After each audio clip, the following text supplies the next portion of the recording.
आज से रिपोर्ट कर रहे हैं नुमाइंदा गुलतार साहब। थाना कुरुवाला और थाना कुरुपा में रात के अचानक एसएसपी ऑपरेशन का दौरा। इस्लामाबाद में अमन अमान की सूरत-ए-हाल का जायजा लेने के लिए एसएसपी ऑपरेशन कैप्टन रिटायर्ड काजी अली रजा ने रात गए थाना कुरुवाला और थाना कुरुपा का अचानक दौरा किया। इस मौके पर उन्होंने थाना के हालात, रात की ड्यूटी, नफरी की हाजिरी, रिकॉर्ड, मालखाना और हवालात का तफसीली मुआयना किया।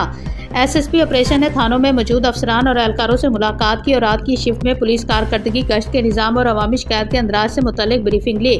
दौरे के दौरान एसएचओ थाना करिया और एसएचओ थाना कुरुवाल भी इनके हमरा मौजूद रहे, जिन्होंने अपने अपने थानों की मजमूई कारकर्दगी से आगाह किया। कैप्टन रिटायर्ड काजी अली रजा ने अफसरान को हिदायत जारी करते हुए कहा कि रात के औकात में गश्त को मजीद मौसर बनाया जाए, आवाम के साथ खुश इखलाकी इख्तियार किया जाए और हर शहरी को फौरी इंसाफ की फराहमी यकीनी बनाई जाए। उन्होंने वाज़ेह किया कि रात की ड्यूटी में किसी किस्म की गफलत हरगिज़ बर्दाश्त नहीं की जाएगी और कानून की बालादस्ती को हर सूरत यकीनी बनाया जाएगा। बेहतर कारकर्दगी पर अफसरान और एहलकारों की हौसला अफजाई की गई, जबकि बाज़ अमूर पर मजीद बेहतरी के लिए ज़रूरी हदायत भी जारी की गई। एसएसपी ऑपरेशन के रात के अचानक दौरे को पुलिसिंग के निज़ाम में शफाफियत, एहतसाब और बेहतरी की जानब एक अहम कदम करार दिया जा रहा है।